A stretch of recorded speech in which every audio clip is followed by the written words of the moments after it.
Olá de novo, aqui é a Lira. Depois de muito tempo, eu trouxe mais um resumo para vocês.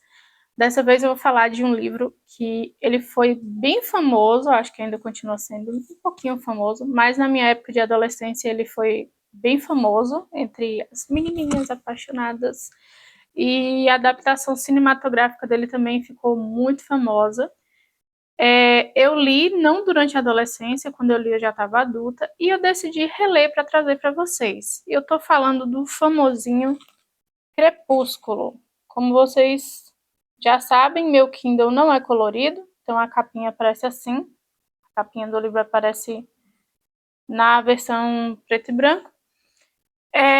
Esse livro foi escrito pela autora Stephanie Meyer, nunca sei o jeito certo de pronunciar o nome dessa mulher, enfim.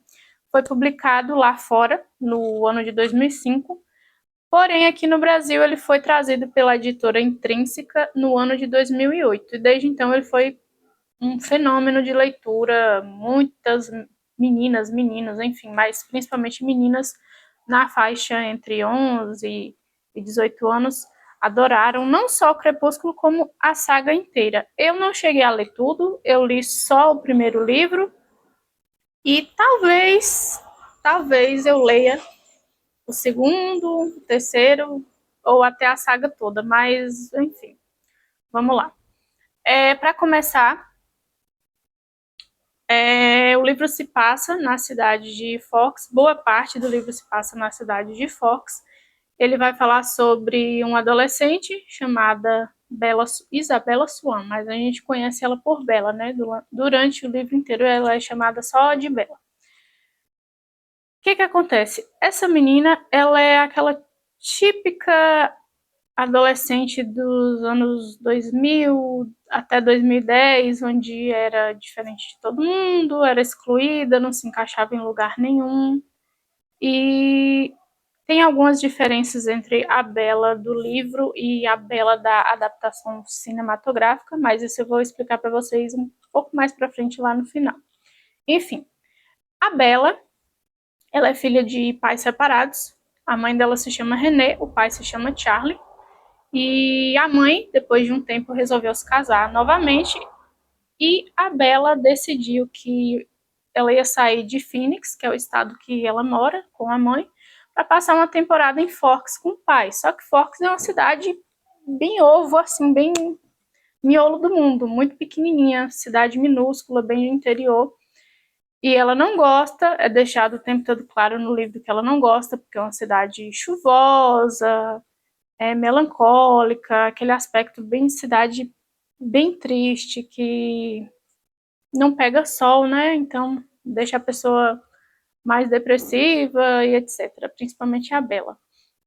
Mas ela não quer atrapalhar a lua de mel da mãe, então ela decide ficar pelo menos uma temporada lá. A ideia, primeiramente, era essa. Ela ia passar só uma temporada com o pai até a mãe poder voltar de lua de mel, e aí ela resolveu o que ela fazia. Chegando na cidade de Forks, muito ruim lembrar o nome da cidade, e eu descobri recentemente que significa garfo. Em inglês tem umas palavras meio estranhas, né? Enfim. Ela vai morar com o pai, e a gente percebe que a Bella é uma menina extremamente irresponsável. Então, ela fica o tempo todo. Quando você quer. O livro é narrado pela perspectiva da Bella. Então, quando você vê. Perdão, falhou a voz.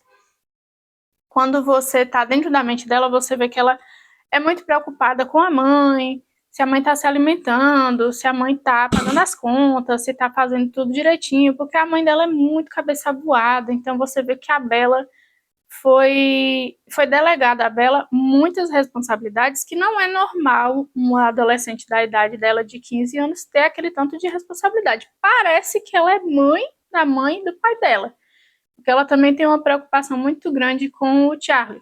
Eu não lembro se eu falei o nome dele, mas o pai dela é o Charlie. Então ela tá o tempo todo pensando o que ela vai fazer de comida, se o pai vai gostar, se já tá enjoando da comida, o que ela tem que fazer, se hoje é dia de lavar roupa, etc e tal. Ela é uma leitora, nossa, que diferentão, né? Nessa época, a maioria das protagonistas de livros eram feitas para fazer um público se sentir representado, então sempre vai ter aquele estereótipo de menina leitora, excluída, que não tem muitos amigos, que é meio tristinha e etc e tal. Não posso falar nada, né, porque me identifico, mas não gosto de personagem assim, principalmente se não for muito bem escrito. Voltando. Ela chega na cidade de Forks, tenta fazer alguns amigos, eu não me lembro o nome de todos os amigos dela, mas ela anda principalmente com uma menina chamada Jessica, que é insuportável. Gente, a Jessica é aquele tipo de amiga, sabe aquela amiga que eu acho que toda menina já teve, que anda com você, mas fica fazendo umas brincadeirinhas que ficam te denegrindo, com aquela ideia de, ai amiga, ai besteira, eu falei na brincadeira. A Jéssica é desse jeito. Então tem a Jéssica, tem o Mike, que é um carinha que de cara já ficou apaixonado por ela, queria muito sair com ela, mas quem gosta do Mike é a Jéssica, né? Então meio que já piorou um pouco a situação para Bella. Tem umas outras duas meninas que eu não vou lembrar o nome delas, que andam com a Bella também. Enfim, tem uns personagens que eu nem fiz muita questão de lembrar o nome. E alguns outros rapazinhos que gostam da presença da Bella e tal. Meio inacreditável, porque a gente sabe que quando você é a menina excluída, você não chama a atenção de macho, não, né, minha filha? Mas como é um livro, né, eles fizeram questão de deixar que a Bella era diferente. Ai, meu Deus, a Bella chama muita atenção. Mas é só porque ela é a menina nova da cidade, e a cidade é pequena, como eu falei, é um ovo. Então, carne fresca, né, os meninos caem matando em cima. Mas ela, zero interesse com os meninos, zero interesse com as meninas também. Até que ela tá conversando com as amigas e ela vê um grupo diferente de adolescentes que estudam naquela escola e que estão sempre andando juntos. São dois casais e um rapazinho que anda com eles. E ela descreve que todo mundo é muito bonito, é uma beleza assim bem exagerada, chega a beirar uma beleza angelical, e eles são muito pálidos, não é aquele branco de pessoa que toma pouquinho sol, é aquele branco de pessoa que parece que já fez a passagem para o outro plano, é muito branco, e eles são todos muito lindos, todos muito perfeitos, todo mundo anda muito bem arrumado, e ela descobre que eles são todos filhos adotivos do médico da cidade, que é o Carlyle, Carlyle Cullen, e da Esme Cullen. Eu não vou lembrar o nome da Esme quando ela era solteira. Fala no livro, né? Mas eu não vou lembrar. Eles são Jasper, Alice. Ai, como é o nome do outro rapaz, meu Deus? Emmett, Rosalie e Edward. Eu me confundi um pouco aqui com o nome do menino, do Emmett, porque eu escutei um pouco do audiobook e a moça falava a pronúncia um pouco diferente, mas é Emmett mesmo. Enfim, ela descobre também que, meio estranho, né, mas faz parte do livro, os casais são realmente casais, não é só casais na palavra de conjunto de pessoas do sexo separado, eles são casais mesmo, eles foram adotados pelo Carlyle e pela Esme, e por não ter laço sanguíneo nenhum, eles se relacionam. Então, o Jasper e a Alice são um casal de namorados, e a Rosalie e o Emmett são um casal de namorados. Então, só sobrou o pobre do Edward, que fica lá sobrando no grupo, e todas as meninas da escola tentam desesperadamente ficar com ele, mas ele não se interessa por ninguém, até que um dia ele vê a maravilhosa da Bella, né? Então, Bella e Edward têm a sua primeira aula juntos, é uma aula de biologia, e ela percebe que o cara tá muito desconfortável do lado dela, ele meio que fica com aquela cara de quem tá com nojo, de quem tá querendo vomitar, E ela fica imaginando, né, que talvez seja por conta do cheiro dela ou de alguma coisa estranha, porque ele tá fazendo realmente uma cara de quem cheirou e não gostou de alguma coisa e que tá passando muito mal. Aí fica esse estranhamento durante a aula toda, até que. Vou me afastar um pouquinho aqui. Até que toca o sinal e ele sai. E essa cena é bem parecida com a do filme, não tem tanta diferença não.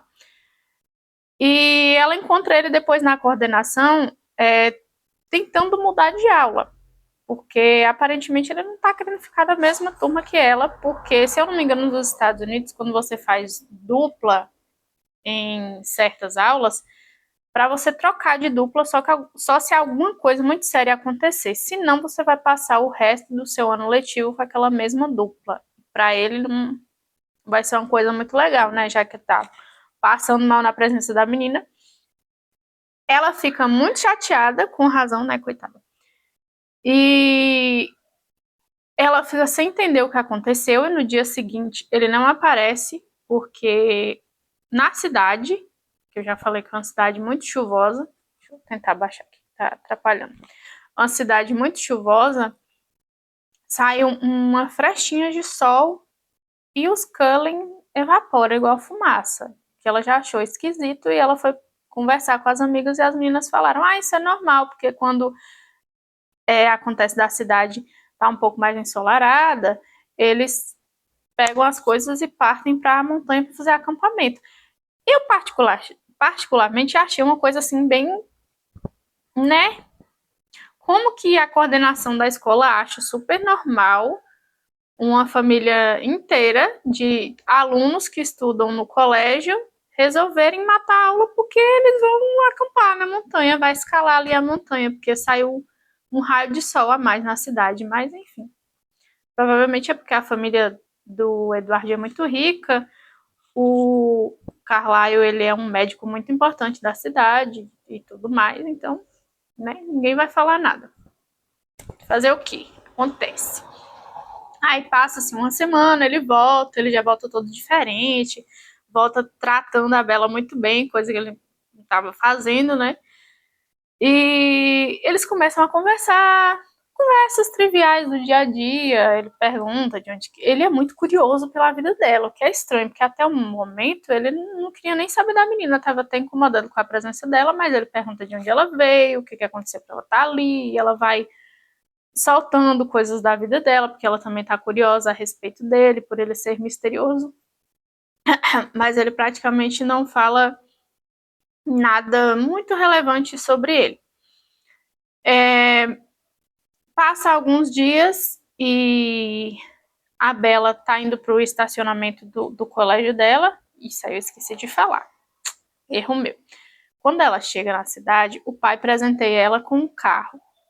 O carro já é um pouco velho, porque ele comprou de segunda mão de um amigo dele, mas para as necessidades da Bella serve, né? Porque ela não vai dar uma de Velozes e Furiosos e fazer um racha no meio da cidade. Ela só vai da casa para a escola, da escola para casa, ou talvez passe na cidade para comprar alguma coisa. Então não precisa ser um carro muito veloz, basta que ele seja potente, apesar dele ser um carro um pouco antigo. E ela tá indo, né? Recapitulando, ela tá indo para o estacionamento do colégio para pegar o carro dela para poder voltar para casa. E sim, adolescentes dos Estados Unidos dirigem com 16 anos de idade. Eita, passou uma moto ali. E de repente ela vê assim que vê de relance que o Edward tá lá do outro lado, como se ela estivesse aqui e ele estivesse lá bem longe, um pouquinho bem afastado dela. E um carro desgovernado vem em direção e ela tem aquela sensação de: meu Deus, eu vou morrer agora, porque não tem como eu sair daqui, esse carro vai me prensar entre o meu carro e o que tá vindo na minha direção, eu vou morrer. Não tem o que fazer, né? Ela já estava aceitando a morte dela quando de repente ela vê que o Edward conseguiu se colocar entre ela e o carro e parar o carro. E aí, duas coisas extremamente impressionantes. Primeiro, ele não estava lá, porque ela tem a sensação nítida de que o cara estava longe, como que ele chegou lá, ele se aparatou, aprendeu o teletransporte. E segundo, por mais que ele estivesse do lado dela, como que ele ia conseguir parar um carro? Gente, é um carro desgovernado. Não é possível um ser humano normal fazer essa proeza, né? Aí aquela confusão e o pobre do rapaz recebeu todo o impacto da batida, né? Porque no caso, como o Eduardo parou o carro, voltou o impacto da batida para ele se machucou pra caramba. A Bella foi também, porque ela já tem a vibe, como diria a amiga da Jay Mello no vídeo que eu assisti de Crepúsculo, já tem a vibe anêmica, né? Então ela já vai pro hospital junto, fica de repouso, mas quem necessitou de mais cuidados foi o rapaz. E aí ela tenta conversar com o Edward, porque ela questiona essa situação toda, e ele fica dando uma de que ela é meia maluquinha na cabeça, que ela tá doida, que ela confundiu, que não, que ele não tava longe, ele tava bem pertinho dela o tempo todo. E mesmo assim ele não chega a responder a pergunta, né, principal, como que você conseguiu parar o carro com a sua força? Não é possível. E ele fica até irritado. Ele é até meio grosseiro com ela. E ela fala que não vai desistir de investigar e ele dá a entender que ela podia continuar investigando, ela ia se passar por louca, que ninguém ia acreditar nela. Enfim, ela escuta até uma conversinha entre ele e o Carlyle, né? Que, como eu falei, ele é o médico mais importante que tem ali no ovo da cidade de Fox. E ela percebe que o Edward tá meio que levando a bronca porque ele fez uma merda muito grande. É como se ele tivesse revelado uma coisa da vida dele que não era pra ele ter revelado, só que ela ainda não pegou o que tá acontecendo. Aí, enfim, ela vai pra casa, toda aquela coisa, Charlie preocupado, mas não aconteceu nada demais. Passa mais alguns dias e ela começa a catar umas coisinhas, porque vai ter uma aula que eles vão precisar estudar tipo sanguíneo. E o Eduardo não participa. E ela acha até estranho, né? Ela não tá fazendo tanto sol assim. Ele não deve ter saído com a família de novo. Por que ele tá ausente? Deram uma desculpa qualquer lá na coordenação. Novamente ela passa mal, né? Porque, coitada, vibes anêmica. Foram o dedo dela para fazer a aula lá de tipo sanguíneo. Ela passa mal. O Mike, que é o colega que é apaixonadinho por ela, ele leva ela até a enfermaria e tudo mais, e ela vai catando essas coisinhas. Ah, tá acontecendo isso, ele faltou, ele é assim, assim, assim. E até que um dia eles resolvem. Misericórdia. Eles resolvem ir à praia, ela, a Jéssica, o Mike e os outros amiguinhos, e ela tenta chamar o Edward. E, por que não, né? Vou chamar ele pra ir com a gente. Só que ele meio que sai pela tangente, né? Ele dá uma desculpinha lá qualquer, ela já acha meio estranho. Ele não vai. Chegando lá na praia, algumas meninas são meio hostis com ela, porque não foi só ela e a Jéssica e os amigos mais próximos, foram várias pessoas da escola para essa praia. E ela percebe que tem algumas meninas que ficaram meio. Acho que ficaram meio chateadinhas com ela, porque ela chamou meio que a atenção do Edward, né? E a menina dá a entender que nem se ela convidasse, os Cullen não iam ali. O que ela achou estranho. O que está acontecendo aqui? Por que os Cullen não viriam aqui? Aí então, lembra que eu falei que o pai dela comprou o carro de um amigo? Esse amigo tem um filho chamado Jacob, que eu acho que é uns 2 anos mais novo que a Bella. E ele mora na reserva indígena onde essa praia tá, que é a reserva indígena dos Quileute. Aí ela aproveita. Vou aqui tentar seduzir o moleque com toda a minha arte da sedução para ele poder me contar um pouco mais a respeito dessa rixa que tem entre os Quileute e os Cullen. Daí ela começa a puxar assunto com Jacob Black, o nome dele completo, mas aqui a gente vai chamar só de Jake, que é o apelidinho dele. Começa a puxar assunto, aí joga uma labiazinha, a arte da sedução dela. Ai, meu Deus.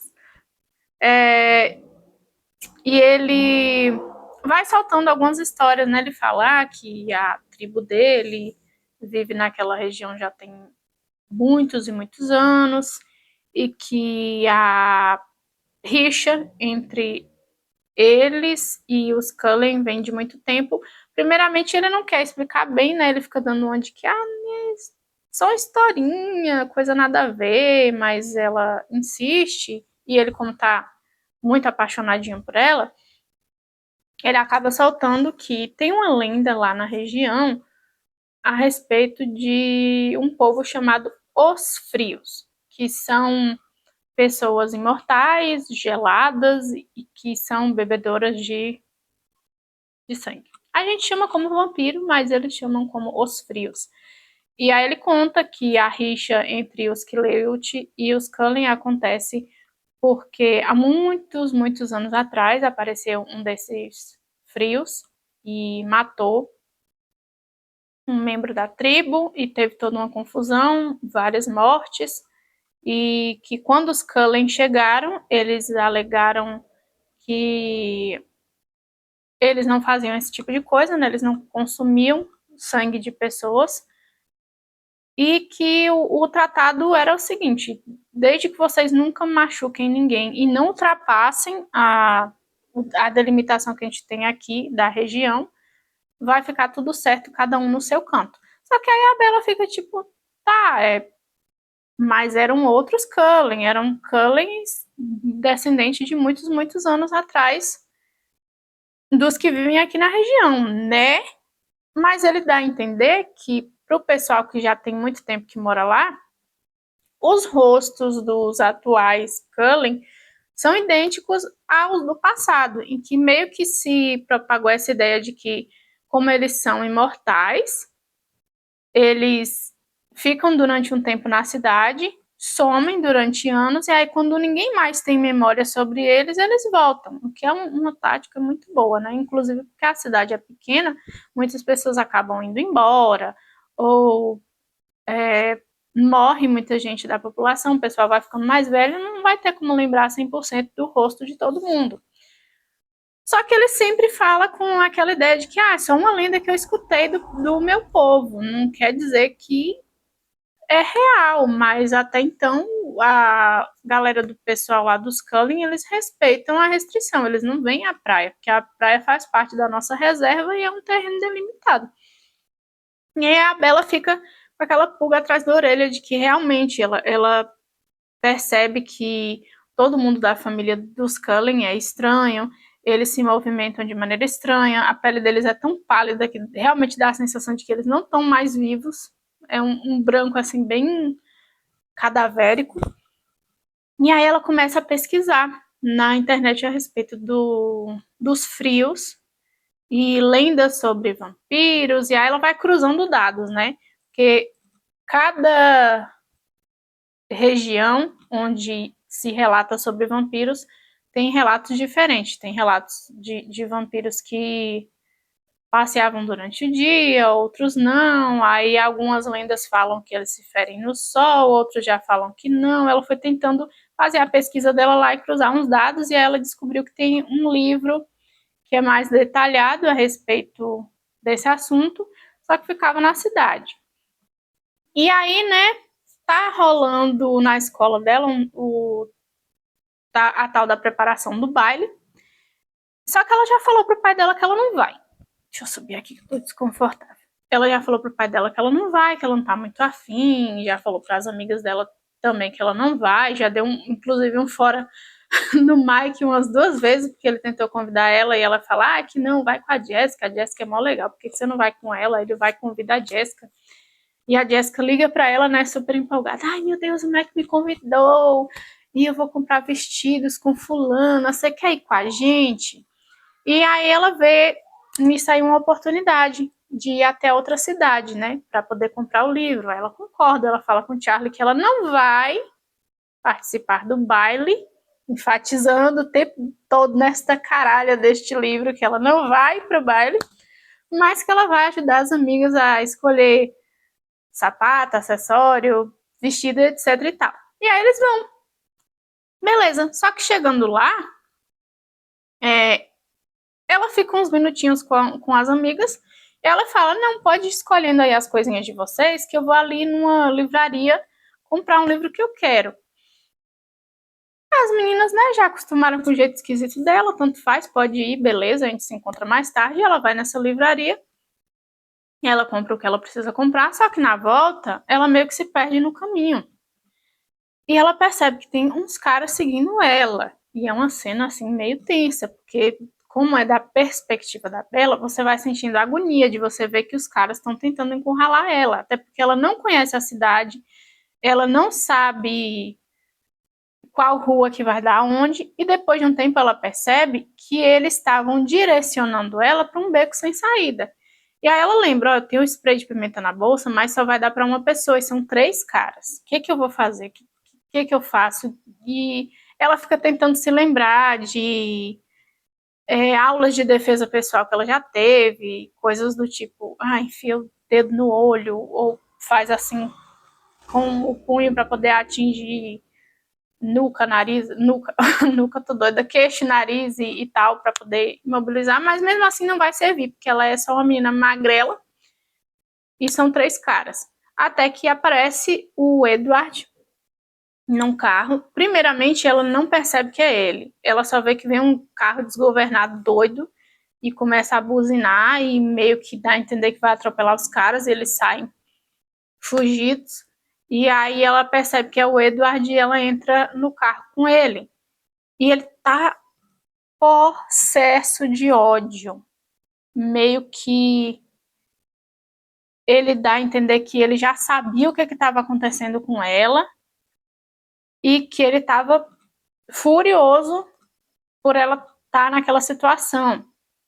E aí ela começa a questionar como que ela achou ele, o que você está fazendo aqui, aliás, como que ele achou ela, como que ele foi parar naquele lugar, e ela meio que cita a respeito do que o Jacob falou para ela, e aí ele resolve que ele já vai chutar o balde e contar tudo. Só que, assim, ela tava com as amigas, né? Aí ele leva ela até onde as amigas estavam, ele usa aquele todo charme dele, que ele é todo charmoso e tal, pra falar pras meninas, eu encontrei a Bella e a gente vai ali no restaurante, porque tadinha, ela não comeu o dia todo, ela tá sem se alimentar, vocês não se importam, né, se eu levar ela pra casa? E as meninas, não, imagina, não tem nada não, tchau, Bela, boa sorte, toda felizinha, com aquele jeitinho de amigas, você tá com ele, né, a gente vai te deixar à vontade. Elas foram embora, a Bela vai num restaurante com o Edward e ela fala que o tempo todo a garçonete fica flertando com ele, não dá o mínimo de atenção pra ela, e ela percebe que ele não come. Ele pede bebida para ele pede uma coca para ele e para ela, e ela pede uma massa vegetariana, mas ele não pede nada.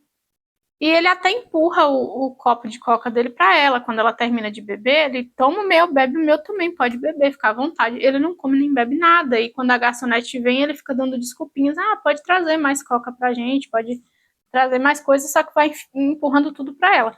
E aí ele decide entrar na questão de quem é ele e como que ele conseguiu descobrir onde ela estava e salvar ela de uma possível situação horrorosa, né? Uma coisa que a gente vê é que o Edward deixa o tempo todo claro que ele considera o povo dele, a raça dele, como monstros. E que ele estava se segurando muito para poder estar na presença da Bella. E ao longo do jantar, ele vai soltando, né, coisas sobre a vida dele. Ele explica que ele é conhecido, aliás, o povo dele, a família dele e entre outros que existem pelo mundo afora, são conhecidos como vampiros, mas já tiveram muitos outros nomes. Ele fala que ele tem séculos de vida, e ela fala da questão do sangue, né? Ele conta que eles não se alimentam de sangue humano, que eles se alimentam só de sangue de animal, mas isso é exclusivo da família dele, dos Cullen, que é uma coisa que o Carlyle deixou determinado. Já que ele é vamos dizer assim, o líder do grupo, ele deixou determinado que para quem convive naquela família, a regra é não machucar seres humanos, não consumir sangue humano, até porque eles convivem com humanos o tempo todo, né? Os meninos estudam, o Carlyle é médico, ele tá o tempo todo com sangue. Só que o Edward deixa claro que isso é muito torturante. É difícil você se manter estável emocionalmente e psicologicamente para conviver com pessoas que o tempo todo podem estar se machucando, expondo o sangue e você tem vontade de consumir e não pode. E ele fala que especialmente a Bella, que é como se o sangue dela cantasse para ele, como se o sangue dela estivesse convidando ele para cometer uma loucura e beber tudo de uma vez até ela morrer e tal. E ele fala que ele andou conversando com alguns dos membros para ver se isso já tinha acontecido. Aparentemente já aconteceu com o Emmett. Ele disse que no final das contas ele acabou matando a pessoa, né? Que é muito difícil de resistir. E o Edward se manteve afastado justamente para ele pensar sobre isso. Bom, ele não ia poder sair da escola, ele ia ter que aprender a conviver com a menina, e isso está sendo uma prova, uma tortura para ele já tem muito tempo. Porque além do sangue dela ser como se fosse mágico e seduzisse ele o tempo todo, ele não consegue saber o que se passa na mente dela. Por quê? Uma coisa que ele deixa claro, deixa eu me consertar aqui de novo. Cada membro da família dele e outros vampiros podem desenvolver habilidades. E a habilidade do Edward é ler mentes. Ele consegue ler a mente das pessoas. Só que a partir do momento que a Bella pisou os pés na escola, ele descobriu que a mente dela, especificamente, ele não consegue ler. E ele até prova isso. Ele fala, fulano da mesa ali tá pensando isso, a garçonete tá pensando aquilo, eu não sei quem tá pensando não sei como. E ela até pergunta, tá, você não sabe ler minha mente, como é que você me achou aqui na cidade, no lugar específico que eu tava? Aí ele foi usando meio que uma linha cruzada, sabe? Telefone sem fio. Ele foi lendo a mente da Jessica, das outras amigas dela. Aí ele descobriu que a Bella estaria no mesmo lugar que as meninas, escolhendo vestido. Aí quando ele chegou lá, ele leu na mente da Jessica que a Bella não estava mais ali, que ela tinha ido para uma livraria. E ali ele foi tentando rastrear na mente das pessoas se tinham visto aquela menina com aquelas características passando por ali, e foi uma tortura para ele, porque se ele tivesse demorado um pouco mais, poderia ter acontecido uma tragédia com ela. Aí, a partir daí, né, tem a cena do carro, que acho que no filme é antes, mas esse aqui é depois, quando ele tá levando ela para casa. Ele acelera pra caramba o carro e ele tenta deixar o tempo todo explícito para ela que nada vai acontecer com ele. Se eu bater o carro, para mim é normal. A frágil aqui é você, que você é humana, você é mortal, nada te acontece. Nada vai poder me acontecer. Nada vai me atingir. É como se ele quisesse criar na cabeça dela uma narrativa de que, olha, eu sou perigoso, você tem que estar longe de mim. Então eu vou mostrar todos os meus defeitos, todo o lado ruim de ser um vampiro, para que você fique com muito medo de mim e se afaste. Não dá muito certo, porque ela é doida da cabeça. Falou morte, ela tá querendo ir junto.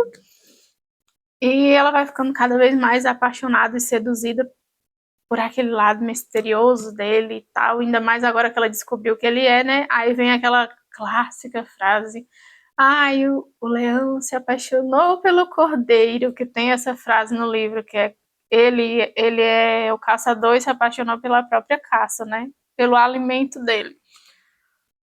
E aí eles começam a ter um relacionamento meio esquisito, né? Que ele fica vigiando ela dormir de noite. Eu morreria, porque eu sou uma pessoa assombrada.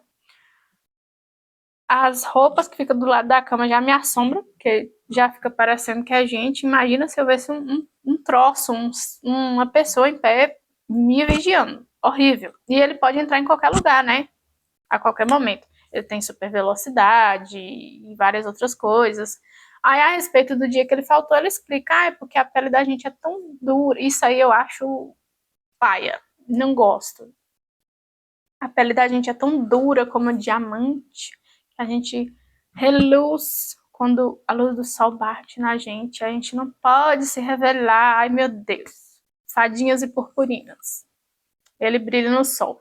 Não acho legal. Eu acho que a Stephenie Meyer poderia ter deixado a narrativa, né? De que, quando o vampiro sai no sol, ele se queima porque ele é uma criatura da noite, né? Ele não aceita a luz do dia, a luz do sol. Ou poderia ter colocado assim, eles têm uma tolerância X até tanto de claridade. A partir daí começa a queimar a pele. Mas não, ela quis deixar os vampiros dela fadinhas e purpurinas, então, né? Fazer o quê? A escolha da mulher. É doida. Aí eles começam a ter meio que um namoro, vamos dizer assim. E eles andam bastante juntos na escola. E ele apresenta, né, ela para a família. De começo, meio que a família é contra, porque ela é uma humana. Não era para ela estar lá no meio deles e ainda mais saber o segredo deles, né? Tá botando a vida de todo mundo em risco.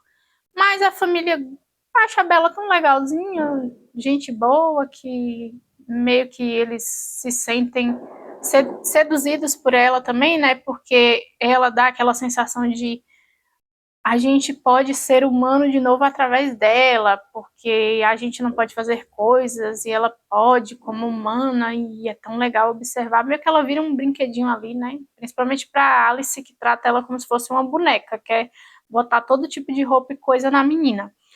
Só a Rosalie que não gosta da ideia, porque ela no começo a gente acha que é só implicância da Rosalie, mas depois ela dá a entender que a Bella tá fazendo um erro, uma merda na vida dela, porque ela tá tentando se aproximar demais de vampiros, sendo que todo mundo ali foi transformado por necessidade, não foi porque escolheu virar um ser imortal. E ela vai convivendo naquele meio, até que ela pretende realmente visitar a casa dos Cullen, como namorada oficial do Edward. Aí ela conversa com o pai dela, até então ela não conversava muito a respeito de garotos, e até o pai tinha perguntado para ela, você não tá interessado em ninguém da escola, não? E ela tinha falado que não, porque os meninos ali não interessavam ela. E aí, do nada, ela chega falando que tá de chameguinho com o Edward. Ele já fica meio enciumado, né? Coisas de pai com filhas. Ele até questiona, você não falou que ninguém, menina, te interessava? Ela olha, mas ele não é daqui, ele é de fora, ele veio pra cá, eu tô gostando dele, e ele me chamou pra ir na casa dele e conhecer a família e tal. E, né, fazer o quê? Não tem muito que ele falar, só toma juízo e vai com Deus. E ele meio que dá a entender pro Edward, leva minha filha e traz em segurança, beleza? Beleza. Aí, chegando lá, eles têm conversas rotineiras.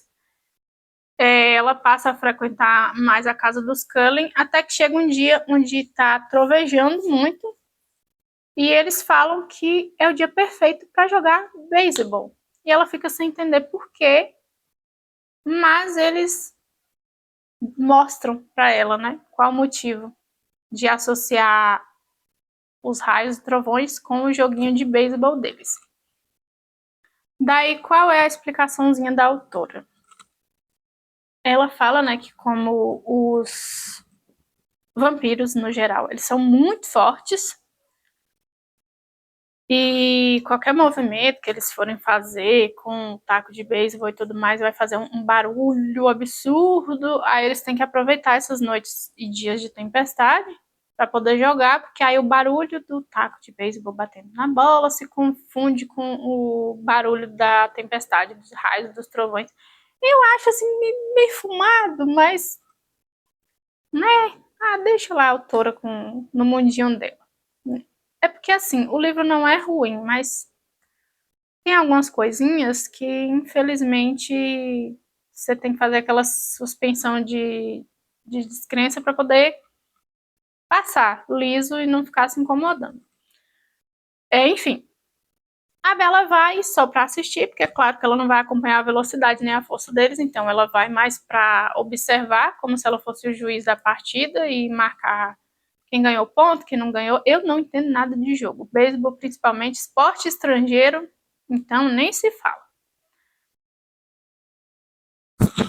Não sei que tinha descarregado. Enfim, eles começam a se divertir e tudo mais, só que aí a Alice, ela tem um vislumbre de que alguém tá chegando. Ah, eu não expliquei os poderes dos outros para vocês. A Alice, ela consegue prever o futuro e isso, inclusive, é uma explicação de como os Cullen ficaram tão ricos, porque ela consegue prever, né, jogos e etc. Então, eles acabaram acumulando uma pequena fortuna com essas previsões da Alice. O Jasper, que é o namoradinho dela, ele mexe com as emoções, então ele consegue manipular as emoções da pessoa. O Emmett, o negócio dele é só força, assim, é uma força acima da média. O Edward consegue lementes. E o Carlyle e a Esme, eu não me lembro, não me atentei bem de qual é o poder deles, mas, enfim, não é muito relevante nesse momento. Eita. Aí a Alice tem esse vislumbre de que alguém tá chegando perto, alguém perigoso, ela vê que são 3 vampiros, e eles tentam esconder a Bella, né? Botam ela atrás deles para meio que mascarar o cheiro, porque tem isso, vampiros têm um olfato muito, tudo é muito aguçado, então o cheiro humano dela, o cheiro do sangue dela podia meio que chamar a atenção.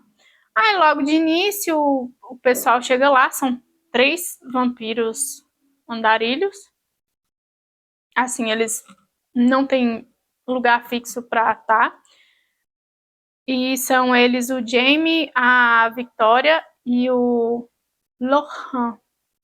Tem gente que pronuncia Lohan, tem gente que pronuncia Laurent. Tanto faz. Você que sabe. Escolha a sua forma de pronunciar. Vou falar Lohan mesmo, tá bom. E eles meio que até então estão se dando bem. Os vampiros que chegaram agora, eles falam: ah, a gente não pode jogar junto com vocês e tal, e tá tudo indo muito bem, até que eles percebem a presença da Bella, e aí o cara lá, o James, que é o líder do grupo, ele encarna de que ele quer pegar a menina e matar a menina, e aí vira uma confusão, eles mandam o James embora, ele fala que vai, só que aí a Alice fala, ele não vai desistir, porque ele é um vampiro rastreador. A função dele é caçar gente, assim, ele tem uma paixão absurda por caçar as vítimas dele, e ele encarnou de que a Bella vai ser a próxima e não importa o que aconteça, ele vai perseguir ela, nem que leve anos. E aí vira assim, uma situação absurda, porque eles vão ter que tirar a Bella dali a todo custo. E ela fica desesperada, né? Meu Deus do céu, como é que eu vou deixar a cidade do nada? Eu falei pro meu pai que eu ia ali na casa do meu namoradinho, conhecer a família do nada, eu vou sumir, não vai dar certo isso. Aí eles bolam um plano de que a Bella vai fingir que ela brigou com o Edward, que ela tá cansada daquela cidade, e que ela vai embora da cidade a todo custo. Aí ela chega em casa, né, meio que chateada, briga com o pai. Eu achei, assim, desnecessário. Achei desnecessário, mas enfim. Na cabeça louca dela é a narrativa que precisava para ela sair de lá. Ela briga com o pai, passa na cara dele que a mãe dela nunca foi feliz com ele e mais um monte de coisa para deixar ele bem magoado. E ela pega o carro dela e sai e fala que tá indo embora de volta para Phoenix, só que ela vai meio que ficar numa hospedagem de lá, no outro dia ela vai para Phoenix, o pai já tá tão magoado que ele não tem nem o que discutir, né, fazer o quê? E aí de lá dessa hospedagem eles decidem o que eles vão fazer. Uma pessoa vai ficar rondando a casa do Charlie para proteger ele de um possível ataque, enquanto Alice e Jasper ficam responsáveis de ficar com a Bella, até o Edward arrumar uma forma de tirar ela fora do país, que o cara vai caçar ela a todo custo, e nisso aí eles vão tentando engambelar até ele esquecer a Bella. Daria certo? Não daria certo, porque como eu disse, o cara esperaria anos para poder caçar ela, né? Enfim. Chegando nesse, como se fosse essa é um motel, é porque motel lá nos Estados Unidos não funciona igual motel funciona pra gente. Motel pra gente é pra fazer um lepo-lepo, né? motel para eles é só tipo um lugarzinho bem baratinho, bem pé sujo para você se hospedar de todo jeito, sem muita chiqueza. E ela recebe uma ligação do James, e aí ele fala: eu sei que você tá com a Alice, que você tá com o Jasper, e você vai disfarçar, você vai fingir que você tá falando com sua mãe, porque eu estou com a sua mãe, eu peguei sua mãe e tô com ela aqui.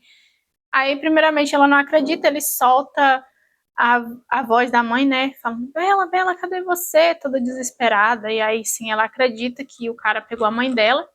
Ah, ele deixa claro, ó, quando você chegar no aeroporto, dá seus pulos, você vai dar um jeito de sair da vista desse pessoal e você vai vir se encontrar comigo. Eu tô na casa da sua mãe, tô com a sua mãe e de lá eu vejo o que é que eu faço. Você só se vira e vai pra lá. Aí realmente ela consegue, quando tá no aeroporto, ela consegue distrair a Alice e o Jasper, não sei como, né? Porque, assim, às vezes os poderes desses vampiros falham, assim, do nada. Mas, enfim, tem umas variantes lá que depois eu explico pra vocês. E ela vai até a casa, chegando lá ela descobre que o James não tá mais lá, ele foi pro antigo estúdio de balé dela. E aí ela vai atrás, e é a primeira cena do livro, né, e do filme também, que a gente vê ela falando: eu nunca imaginei que como seria a minha morte, mas morrer por uma pessoa que você ama deve ser uma boa forma de morrer, porque no caso ela tá dizendo que ela vai se sacrificar para poder salvar a vida da mãe, né? Chegando lá no estúdio, não tem mãe dela lá. O James, ele enganou ela. Ele meio que pegou umas gravações antigas que tinha da Bella, acho que foi quando a Bella tava fazendo alguma coisa, ela caiu e se machucou, aí por isso que a mãe tava falando daquele jeito desesperado: Bella, pelo amor de Deus, cadê você? E ele usou a gravação para enganar a Bella, aí ela meio que percebe que ela fez uma grande burrada e que de todo jeito ela vai acabar morrendo, mas não é mais para salvar a vida da mãe, né, já que a mãe nem tava lá presente. E ele começa uma tortura absurda com ela, porque assim, esse James, como eu falei, ele é rastreador e ele tem o prazer de ver a presa dele, a vítima dele, implorar pela própria morte. Então ele quebra a perna dela, ela sofre várias lesões e ela vai definhando aos poucos, e ela sente que ela tá para morrer até que ele morde ela, e o Edward já tinha falado que tem uma forma de transformar você em vampiro, mas é muito doloroso e as pessoas às vezes não suportam e acabam morrendo. Aí ela pensa que chegou ao fim dela, né? Ela realmente vai morrer, até que aparece o Edward e os outros membros da família Cullen para poder salvar ela novamente, né? Logo de cara, quando o Edward e os Cullen chegam no estúdio de balé, eles já transformam o Jamie em uma pecinha de quebra-cabeça, que provavelmente eu não vou poder falar, né, o que eles fizeram com ele, para poder realmente o cara ser desvivido por completo. E a preocupação maior é porque a Bella tá morrendo, porque ela foi envenenada, né, como se a mordida do vampiro, ele tivesse um veneno e, como eu falei, muitas das pessoas não sobrevivem, os que sobrevivem se transformam em vampiros, os outros não. Só que o Jamie, ele aplicou em uma quantidade tão grande que a menina não vai sobreviver. Aí o Carlyle, ele meio que dá a entender que se o Edward morder a Bella e drenar, o veneno vai poder ser tirado, né? É mais ou menos igual quando você tem uma picada de cobre e o pessoal fala que tem que chupar o veneno e tal. Não é uma coisa assim muito certa a se fazer, mas é o que dá para fazer. Então o Edward faz isso, porém a gente tem que lembrar que o sangue dela é extremamente atrativo para ele, então é uma tortura. Ele praticamente mata a menina porque ele não consegue parar de drenar a coitada, até que com muito esforço ele para.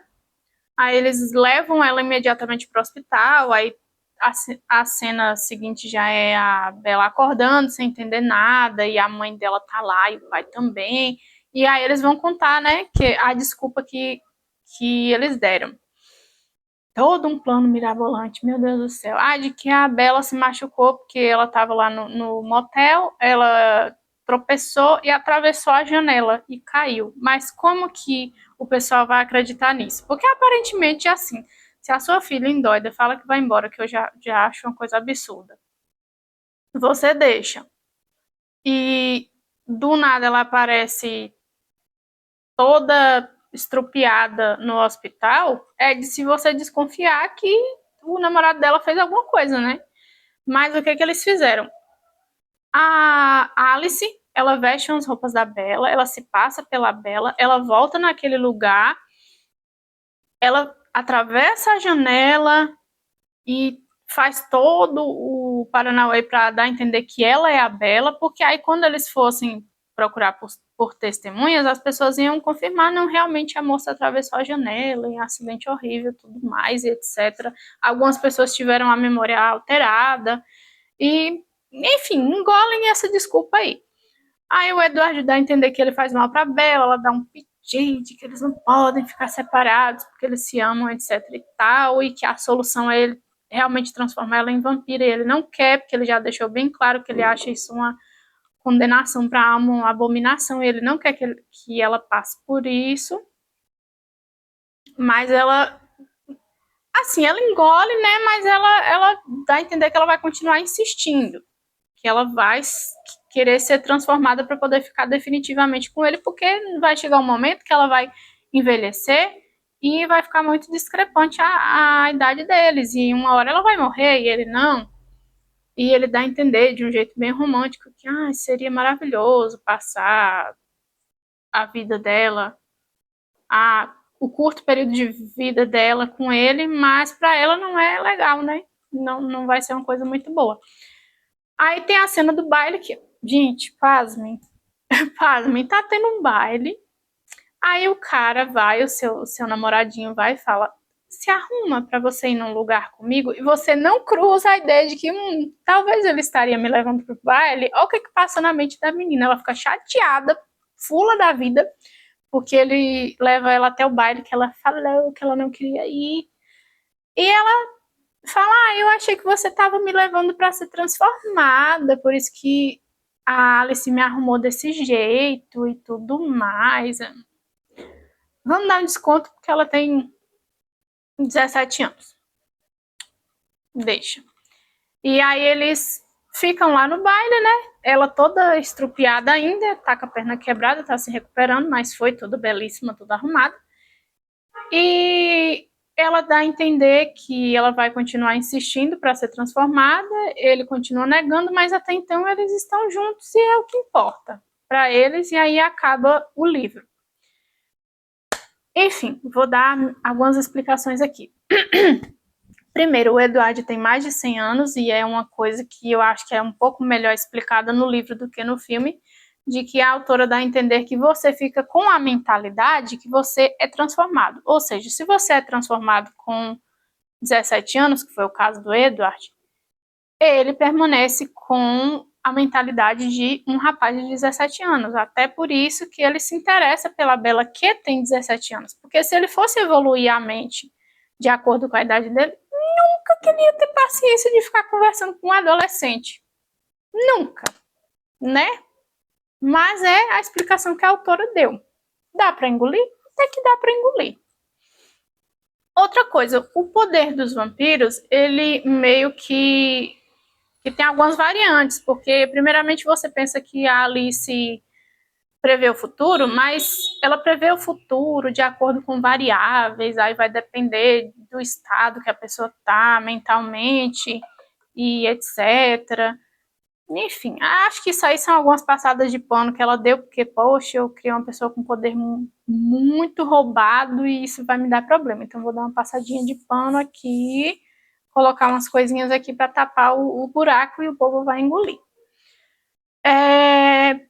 Tem alguns anos que eu li esse livro, eu realmente fiz a releitura para poder trazer para vocês. Na época, eu Eu não achei assim, nossa, pior livro do mundo, mas também não achei um livro maravilhoso. Tem livros de fantasia com imortais que são bem melhores. Exemplo, Feita de Fumaça e Osso, que é um livro que futuramente eu quero trazer também para vocês.